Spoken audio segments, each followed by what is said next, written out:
invito a que vayan ustedes a la primera epístola a los tesalonicenses, capítulo 5, versículo 23 al 24. Lo repito nuevamente. Primera epístola a los tesalonicenses, capítulo 5, 23 al 24. ¿Qué dice? Y el mismo Dios de paz os santifique por completo, y todo vuestro ser, espíritu, alma y cuerpo, sea guardado irreprensible para la venida de nuestro Señor Jesucristo. Fiel es el que os llama, el cual también lo hará. Vamos a hacer una pequeña introducción antes de entrar al tema central de este pasaje. Empezaré diciéndoles que una gran parte de la iglesia evangélica de hoy busca la seguridad de la salvación, haciendo que la santidad de vida sea innecesaria. Por lo tanto, si una vida santa no es necesaria para llegar al cielo, entonces una persona impía y por lo tanto no creyente puede tener la seguridad de que llegará al cielo. Y esta es una forma de pensar lamentablemente muy difundida. Y quien piensa así no solo niega que la perfección sea necesaria para entrar al cielo, lo cual en cierta forma es verdad. No alcanzamos una perfección práctica en esta vida, pero sin embargo van más allá y afirman que no se requiere ningún grado de obediencia, pureza o bondad, amor o arrepentimiento, y mucho menos una vida transformada para entrar al cielo. La idea de cómo llegar a ser santos ha sufrido variaciones a consecuencia de numerosos conceptos falsos. En algunos círculos, la santidad equivale a tener en cuenta una serie de prohibiciones, generalmente en cuestiones tales como el cigarrillo, la bebida y el baile. La lista de prohibiciones varían según el grupo que se trate. Para otros significa un estilo particular de vestimenta, tipo diferente de obrar, y finalmente, para otros, una perfección inalcanzable, idea que conduce al autoengaño o bien al desaliento en cuanto al propio pecado. Hermanos, a los creyentes nos encanta hablar de lo que Dios ha hecho, de la forma en que Jesús venció el pecado en la cruz y nos dio el Espíritu Santo para que nos proporcione el poder necesario para vencer el pecado. Pero no estamos dispuestos a hablar de la responsabilidad que nos toca a nosotros de andar en santidad. Somos simplemente reacios a aceptar la responsabilidad que nos toca. Preferimos, en cierta forma, dejar esto a Dios y, por otro lado, no entendemos la distinción que hay que hacer entre lo que ha hecho Dios y nuestra propia responsabilidad en lo tocante a la santidad. El concepto de santidad puede resultarle un tanto arcaico, y voy a utilizar esa palabra, a la generación actual. En algunas personas, la sola mención de santidad lleva la idea, a veces, de un cabello armado en rodetes, una falda larga y medias negras. Y cree la gente que eso es santidad. Asocian el concepto que expresa la idea de que yo soy más santo que tú. Pero evidentemente esto está lejos de ser lo que la palabra de Dios nos dice a este respecto. El libro de Levítico está dedicado al tema de la santidad. La palabra santidad aparece más de 600 veces en la Biblia. Pero hermanos, lo más importante es que Dios nos manda que seamos santos. Ahora bien, quien piensa de esta manera, quien predica de esta manera en muchas iglesias, diciendo que si Dios requiere alguna medida de obediencia práctica o de santidad, fíjense bien, 3 cosas sucederían. Se haría nula la gracia, existiría una contradicción con la justificación que es solo por fe, o se destruiría la seguridad de la salvación. Qué tremendo es ver que verdades de la Escritura pueden ser llevadas a conceptos equivocados o a medias verdades. Pero esto evidentemente no es cierto. La Biblia nos enseña, en cuanto se entiende correctamente la necesidad de vivir una vida santa, que ninguno de estos argumentos anula el plan de Dios. Existe una seguridad en la vida cristiana, sin embargo, esto no se logra, negando las demandas en Dios en cuanto a nuestra santidad.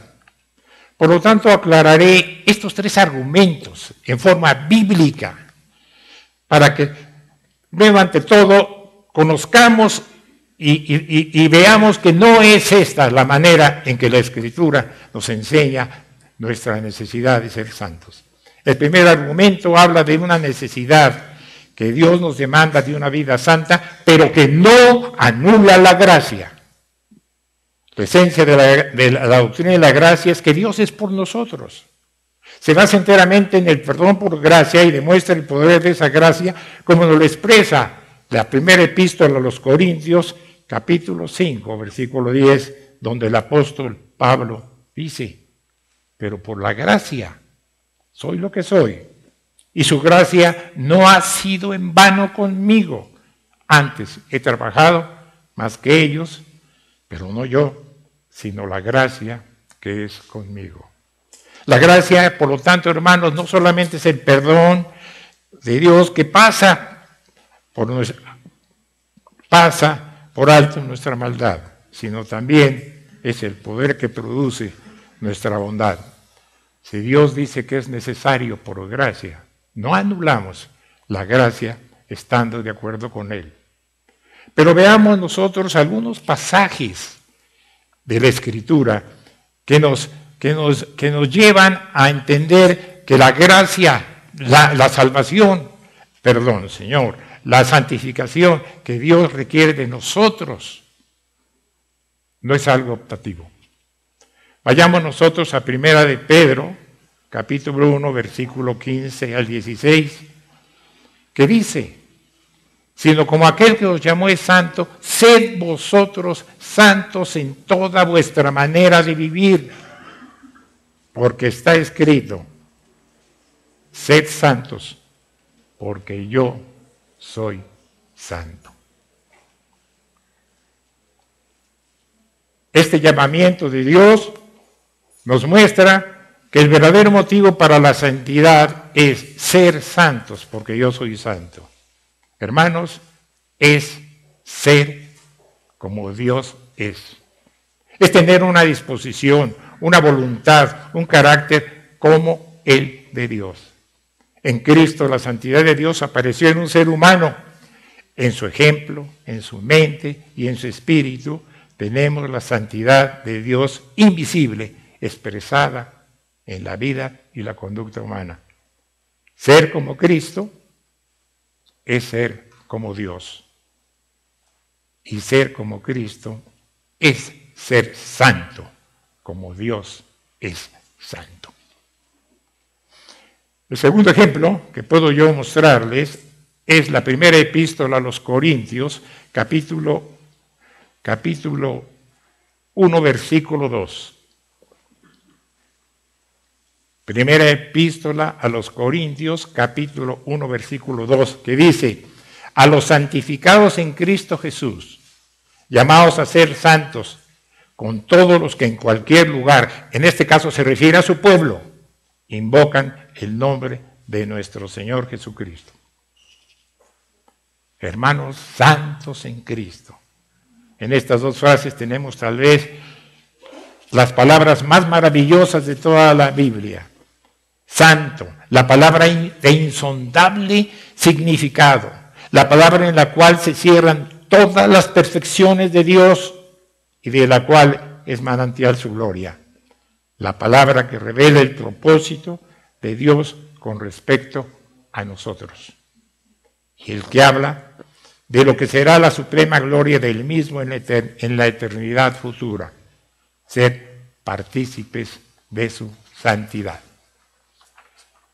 Cuando hablamos de la santidad en Cristo, son palabras que descubren la sabiduría y el amor de Dios. El Padre da al Hijo para que sea uno con nosotros.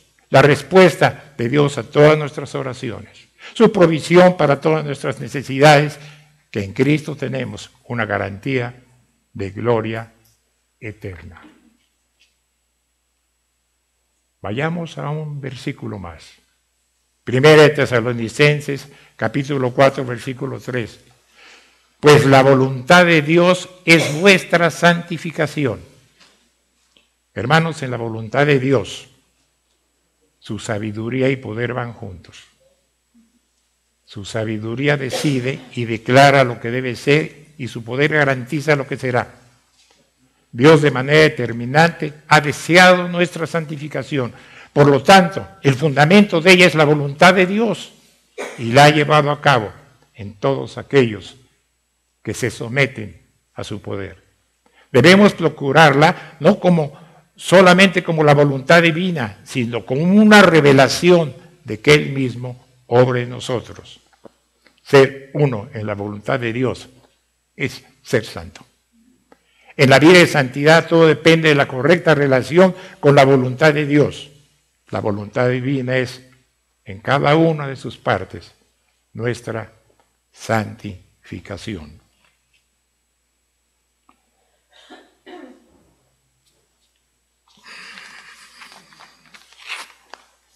Podemos tener una conclusión a lo que hemos oído, señores, hermanos.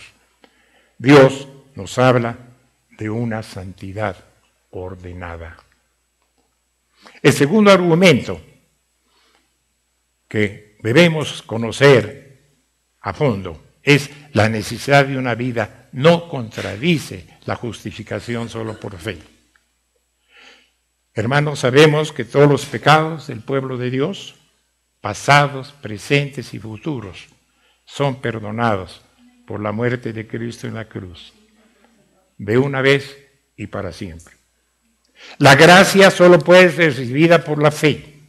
Justificados gratuitamente por su gracia, es por fe para que sea por gracia. Y si es por gracia, ya no es por obras. De otra manera, la gracia ya no es gracia. Esto lo expresa perfectamente la epístola a los Romanos en el capítulo 3, versículo 24. Esta es la gran doctrina de la salvación, sola por la fe, sin obras ni méritos personales para alcanzarla.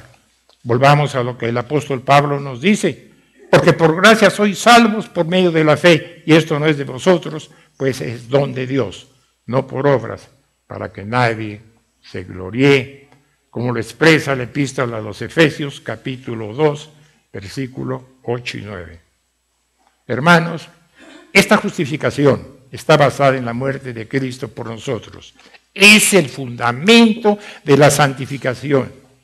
El único pecado contra el cual podemos luchar con éxito es el pecado perdonado.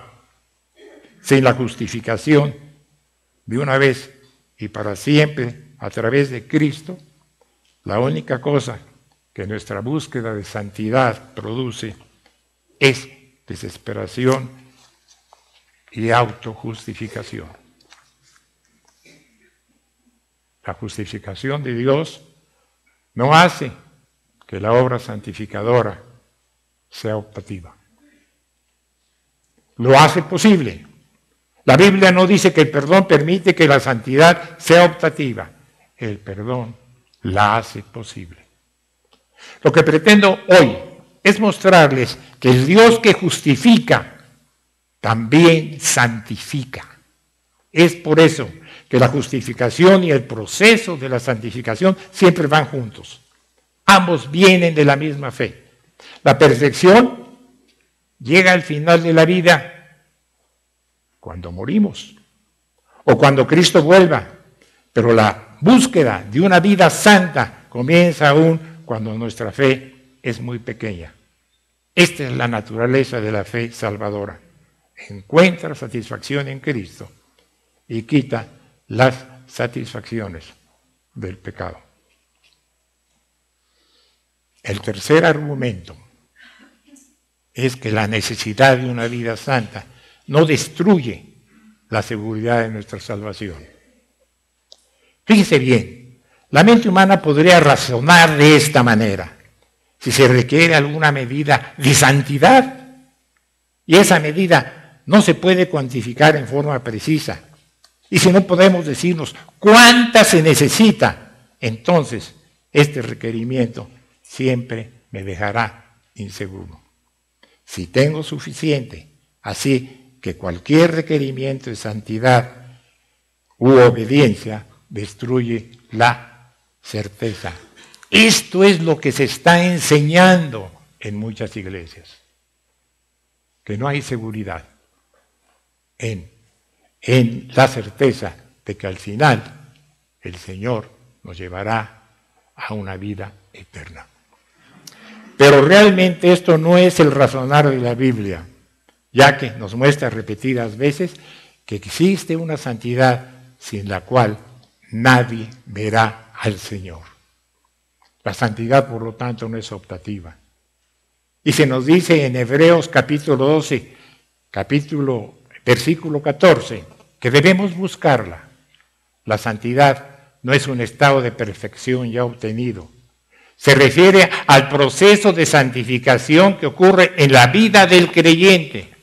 Para decirlo de otra manera, el creyente refleja las virtudes de Dios y al hacerlo se va asemejando más y más a Cristo, quien por medio del Espíritu Santo continúa obrando en el corazón del creyente. Por lo tanto, nosotros como creyentes debemos hacer todo lo que esté en nuestra mano para obtener la santidad. La conclusión de este mandamiento es: sin santidad nadie verá al Señor. Solamente el puro de corazón, como lo dice Jesús en el Evangelio de Mateo, capítulo 5, versículo 8. Un Dios santo solo puede tener comunión con aquellos que han sido santificados por medio de la obra de Cristo. Mas esto, hermanos, no implica que se destruya nuestra certeza. El compromiso de Dios de santificarnos, al hacernos tan santos como necesitamos ser en esta vida, es tan seguro como su elección, como su predestinación, como la justificación y el llamado. Y lo que nos da seguridad no es la medida de nuestra santidad, sino la medida de la fidelidad de Dios en el trabajo de santificación que Él promete hacer con cada uno de nosotros. Así que veamos esto en el texto de la predicación de esta mañana. Y el mismo Dios de paz os santifique por completo, y todo vuestro ser, espíritu, alma y cuerpo sean guardados irreprensibles para la venida de nuestro Señor Jesucristo. Notemos aquí tres puntos importantes que nos muestra este pasaje. 1. Los mandamientos. 2. La oración. Y 3. La promesa que el Señor nos da. Quiero que con cuidado veamos los mandamientos, porque estos mandamientos que nos expresa el apóstol Pablo en la primera parte de este capítulo 5, lo dice a través de un listado de mandamientos comprendidos entre el versículo 14 al 22 de este mismo capítulo. Veamos brevemente estos mandamientos que nos muestran una actitud de relación con los demás. Brevemente los podré descubrir, explicar para ustedes, porque evidentemente son los mandamientos que Dios nos solicita, nos quiere que nosotros cumplamos para que verdaderamente vivamos una vida de santidad. Dice, primeramente, amonestéis a los ociosos. ¿Quiénes son ellos?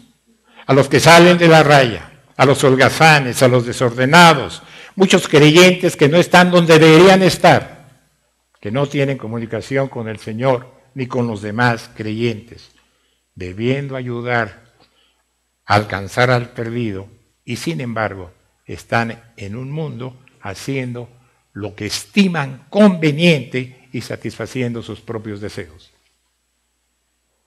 Romanos capítulo 15, versículo 14, dice: pero estoy seguro de vosotros, hermanos míos, de que vosotros mismos estáis llenos de bondad, llenos de todo conocimiento, de tal manera que podéis amonestarnos unos a los otros. El segundo mandamiento nos dice: alienten a los de poco ánimo. ¿Quiénes son ellos? Los tímidos, los reservados, los desanimados, los que carecen de valor, los que desaniman y se desilusionan fácilmente, los que tienen miedo a las situaciones difíciles. Es una persona que vacila a la hora de servir y testificar. Alguien que no logra vivir para Cristo, porque es pusilánime. Debemos alentarlos, animarlos e inspirarles confianza. Primera Tesalonicenses, capítulo 4, 8, nos expresa de esta manera: por lo tanto, alentaos unos a otros con estas palabras. Sostengan a los débiles, los espiritualmente débiles, los que ceden fácilmente a la tentación, los que se sobrecargan y se dan por vencidos y se dejan desviar fácilmente. A estos hace falta sostenerlos. Los débiles necesitan nuestro apoyo. Romanos capítulo 14, versículo 1 dice: recibir al débil en la fe, pero no para contender sobre opiniones. Sean pacientes para con todos. Ser paciente es lo contrario, ser irascible, es ser consistente, paciente con las personas. Debemos soportar y ser indulgentes. Finalmente, en esta primera serie de mandamientos, dice: mire que ninguno pague mal por mal. Se sobreentiende que a lo largo de la vida algunas personas nos hacen mal a cada uno de nosotros. Este versículo dice claramente que somos responsables los unos a los otros y cómo respondemos ante el mal. Debemos mirar los unos por los otros para ver que nadie se vengue o maltrate a los que nos maltratan, porque si maltratamos a un no creyente, perdemos la oportunidad de traerlos a los pies de Dios, de Cristo, y si maltratamos a otro creyente, perdemos la oportunidad de acercarnos a Él y ayudarle a crecer en Cristo. Cuando maltratamos a una persona, arruinamos nuestro testimonio de esa persona. Fijémonos en la exhortación. Antes, seguid siempre lo bueno unos para con otros y para con todos. Lucas 21, 19 nos dice: con vuestra paciencia ganaréis vuestras almas. La segunda parte de que nos muestra el apóstol Pablo en relación con estos mandamientos es el que se refiere precisamente y que está gobernada por 7 poderosas exhortaciones.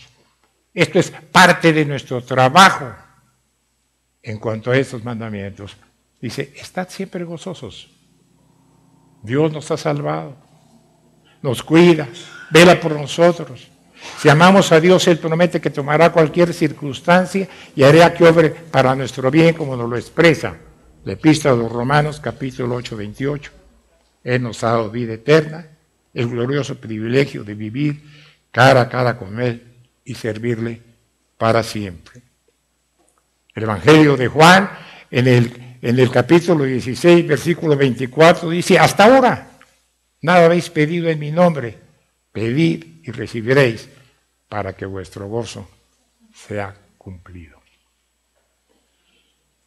Segunda exhortación para nosotros: orar sin cesar. La oración es la manera ordenada por Dios para recibir las cosas de Él. Dios se mueve, actúa y responde a la oración. La oración es una ley que Él establecido en el universo. ¿Para qué? Porque la oración provoca compañerismo y comunión con Dios y hace que se produzca un mayor conocimiento y comprensión acerca de Él. Esta es la razón por la cual Dios destinó la oración como la principal vía para que el hombre se comunique con Él. Mateo capítulo 7, versículo 7 dice, pedid y se os dará. Buscad y hallaréis, llamad y se os abrirá. Den gracias en todo, dice el Señor. Nuestra pregunta es, ¿cómo vamos a agradecerle a Dios a veces por terribles pruebas como accidentes, la muerte y el pecado? Bueno, esto no es lo que quiere decir las Escrituras. Lo que Dios quiere decir es que le agradezcamos por su presencia y poder cuando atravesamos las pruebas.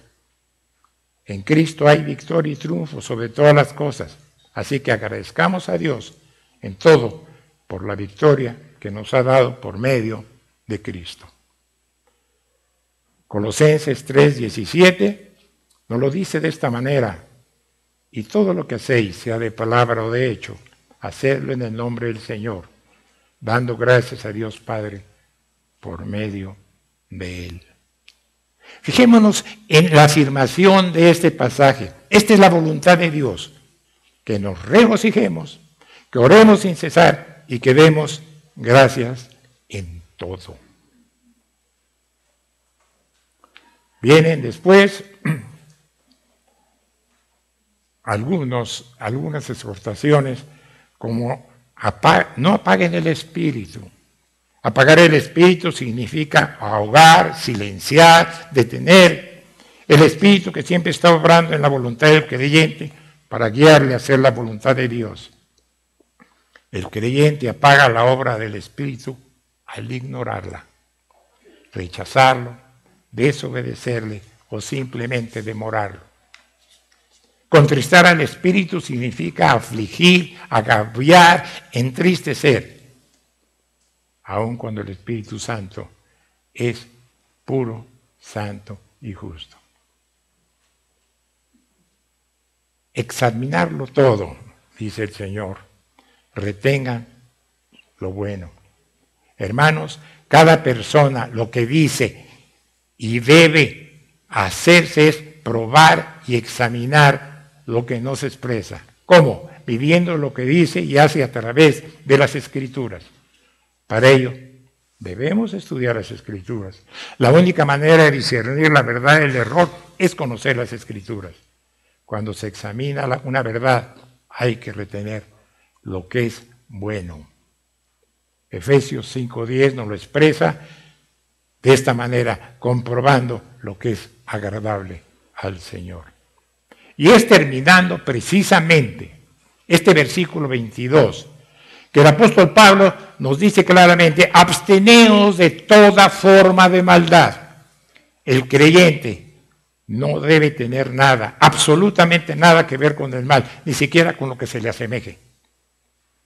Romanos 12:9 lo expresa así: que nuestro amor sea sin fingimiento, hipocresía, ni hipocresía, aborrecer lo malo y seguir lo bueno.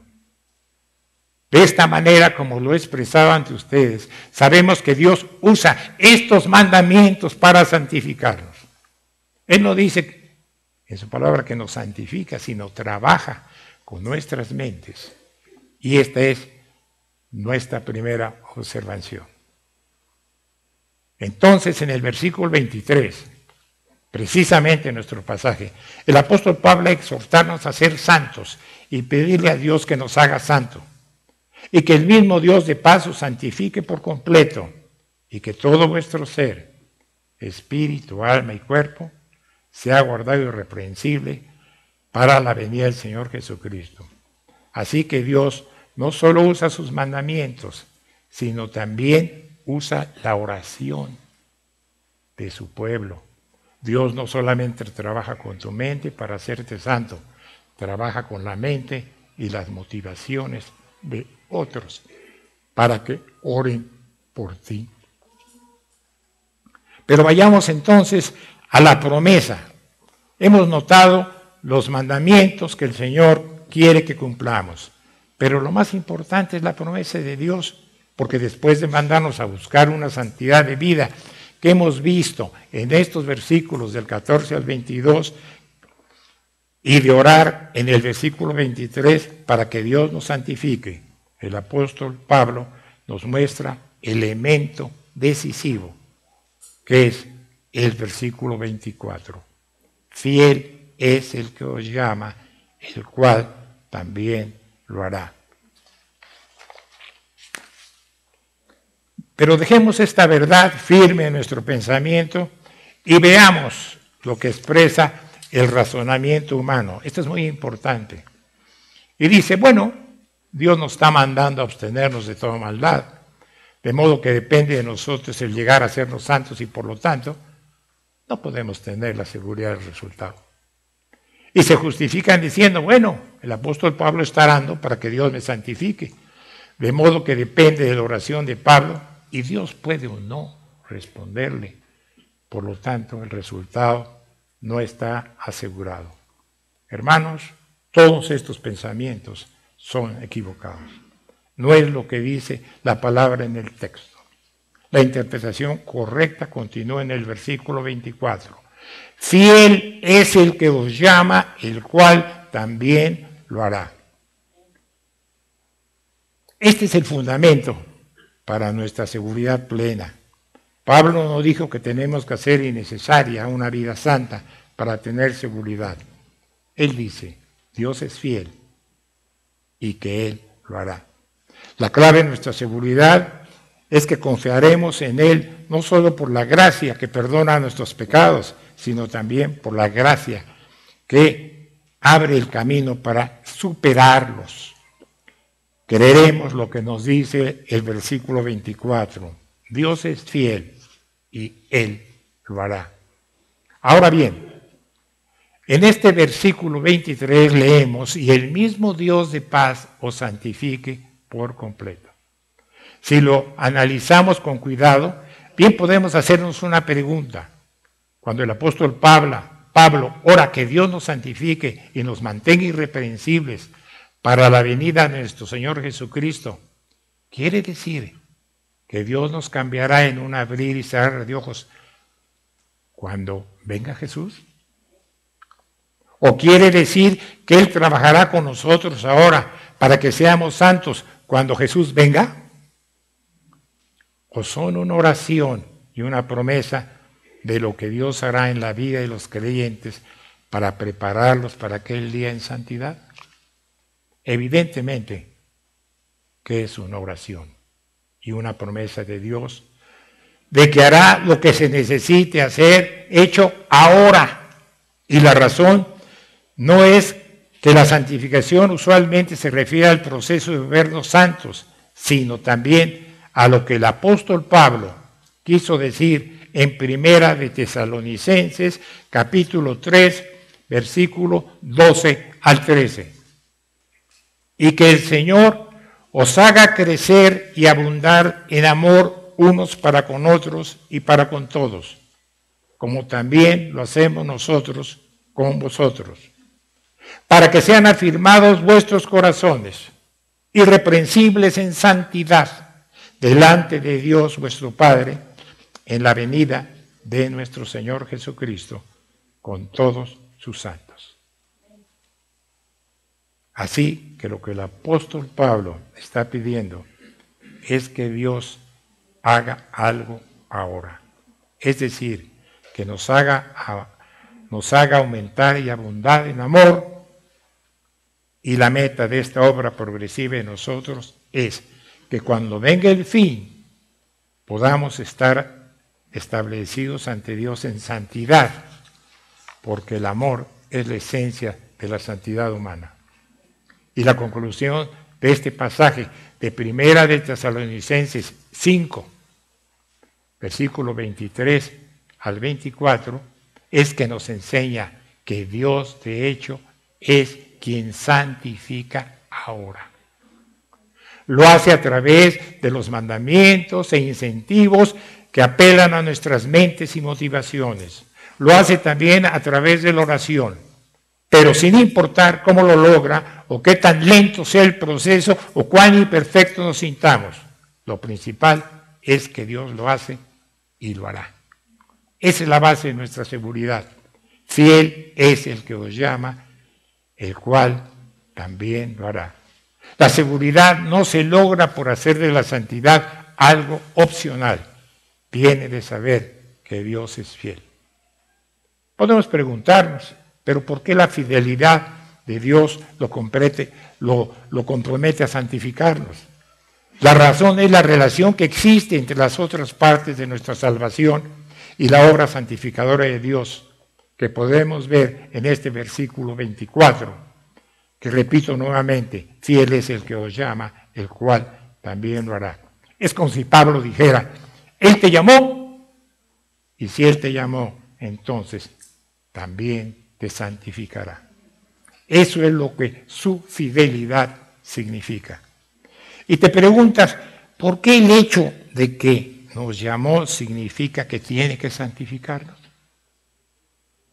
Pablo dice, porque el propósito al llamarte fue que pudiéramos ser santos.